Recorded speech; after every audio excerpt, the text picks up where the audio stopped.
So before this video starts, and I want to make this abundantly clear, and this should be, your immediate logic when it comes to situations like this, but Carson is innocent until proven guilty.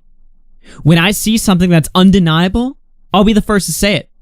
But these allegations are so strange and paper thin that I have so many immediate questions that I hope we can find the answers to. So two people in Carson's former Lunchbox group, that being Noah Hugbox and Travis, just went on to Drama Alert to drop the fact that both of them privately got hit up by Carson, where he confessed to them that he had sexted with underage girls. Now, how many girls he had sexted with, we don't know. The age difference between him and the girls at the time, we don't know. All we know is that back in March, he phone called Noah. He had told Travis privately before, and then he told the rest of the members in the group face-to-face in person. So he came to both of these people, and we have two people claiming this within the group. So, in my opinion, well, first off, let me just play the clip here. So I do have two close members of Carson that were a part of the lunch club, Noah and Travis on the line. Guys, what happened? How did this all come about? Well, I'm gonna stick to the facts here, which was that one day in March, he called me shortly before he told Travis. Everybody was up in LA, and he told most of them face to face, but he called me. And I picked up the phone, and he was basically like, I have to tell you something. And then he told me that he did underage girls, and I think that he said that they were fans. And that was what I was told. Did he tell you how old they were? At the time, no. At the time, no. So that would imply that now someone knows something, I guess. And so he starts telling everyone, and I feel for you guys. You guys are in a tough spot, all right? First of all, now you're an accomplice, right? Because you know that this is going on, and you have a responsibility to do the right thing and tell everyone. But if you tell everyone, you're backstabbing your friend.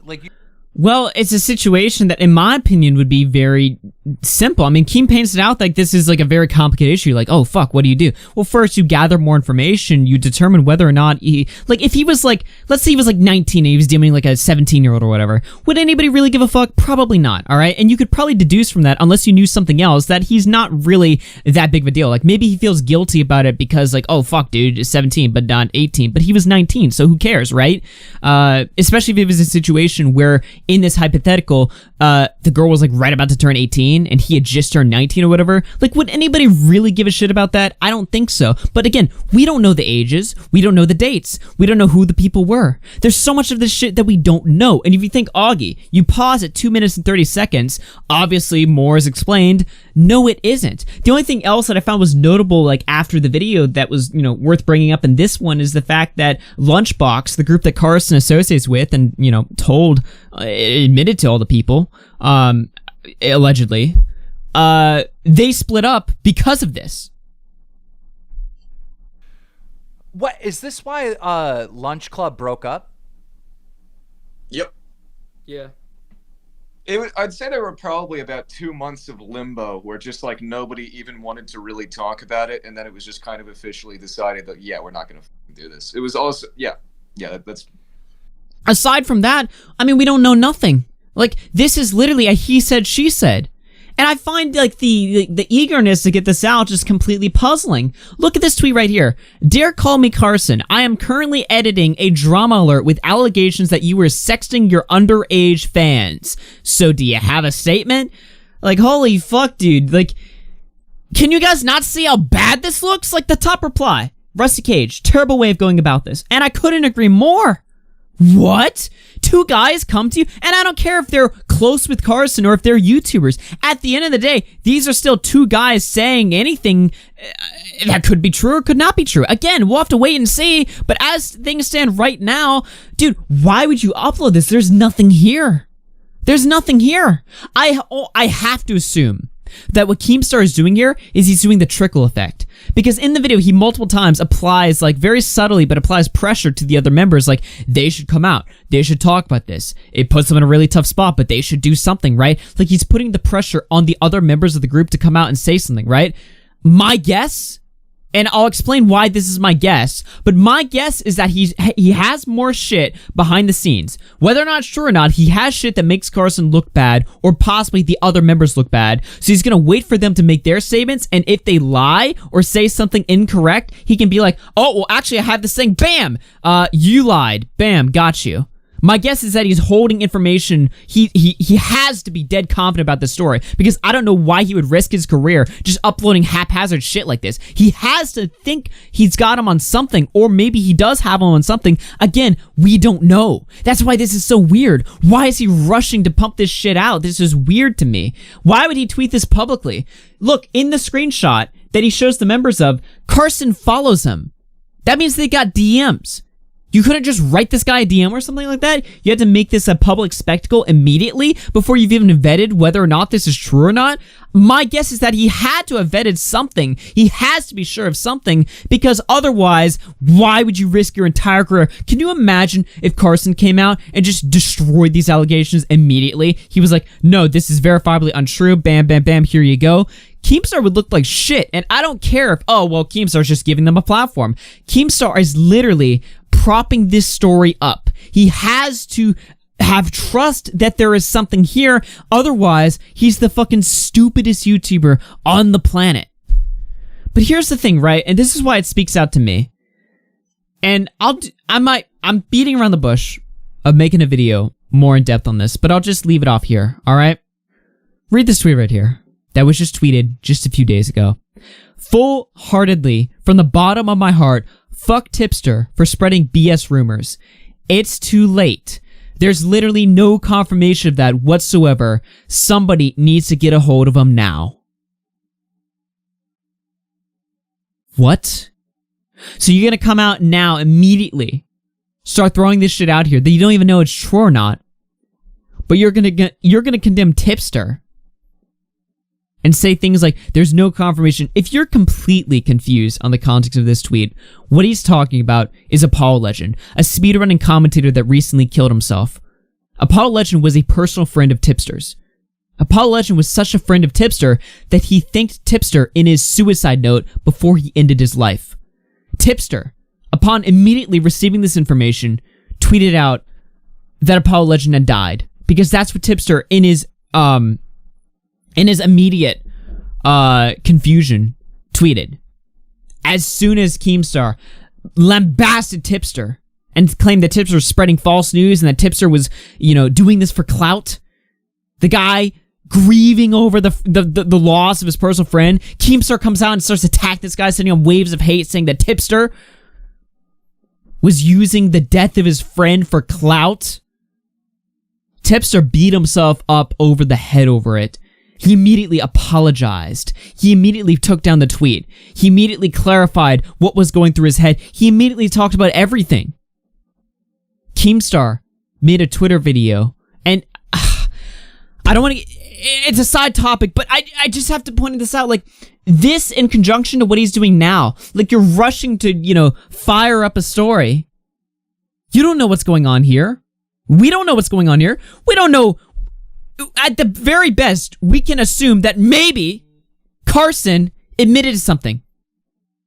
We don't know what he admitted to. We have no details.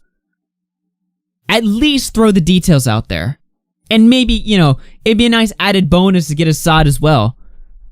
What is going on here? And then he starts tweeting, baiting stuff like this. A few days ago, Tommy had posted a video asking his fans to stop sexualizing him. The Minecraft community needs more leaders like Tommy that care about child safety. For 6 years, I've seen so many Minecraft YouTubers that knew bad was happening and said nothing. Now, call me crazy, but considering that he tweeted this out right after posting a video with allegations on a Minecraft YouTuber, does it not read off like he's, talking about CallMeCarson as if it's confirmed? Maybe I'm jumping the gun over there. Maybe he's just talking about Lion Maker or Bashverse or just Minecraft YouTubers in general. Maybe he's not talking about Carson here. I find the timing to be questionable. And then you have this tweet here. Can we all agree that Good Guy Fitz is a good guy now? Who cares who wants to smash some e-girls? What? This is, of course, talking about, a separate story, that being that, Carson had, Carson had lied about, the fact that him and Kate were dating and the fact that he cheated on her. That's a little separate story right there, that he kind of threw in there aside from, the allegations of sexting minors. But it's like, you guys have to understand what he's doing. And you have to understand why I'm basing my guess that he's trickling information, that he actually has all the keys to the puzzle. He's just slowly releasing it to see if he can get more owns on these guys. The Pyrocynical story. According to Keemstar, he interviewed the 15-year-old French girl that people accused Pyro of talking to back in 2016. This year, last month, he interviewed the 15-year-old French girl against Pyro.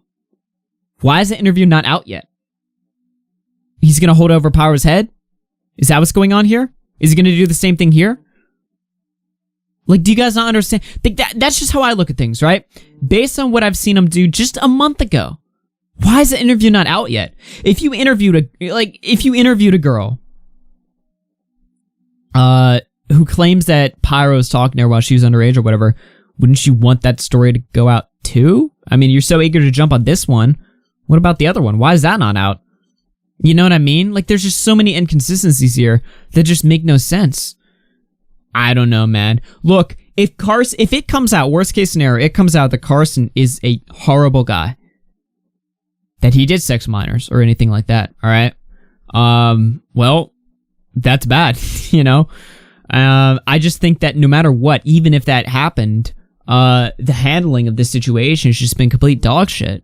Like, that tweeting out, like, yo, hit me up, bro, just heard some news or whatever. Like, if Nick Diorio, my friend Nick Diorio, if he woke up to a tweet from me saying, like, hey, Nick, I just heard some girl claimed you raped her, haha, want to talk about it? I think Nick would expect me to DM him or something like that, Get as much information privately before you air that shit publicly. You know what I mean?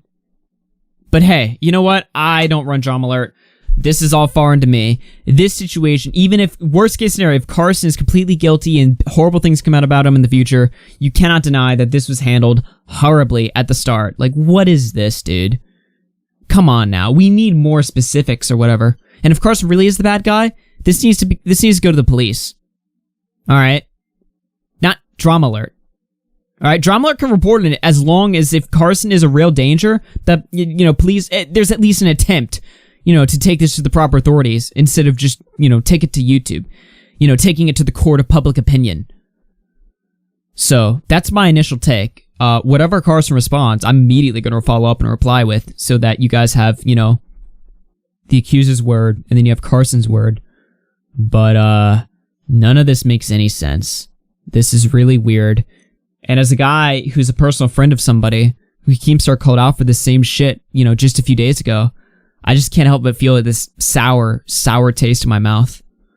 So, yeah. Goodbye, I guess.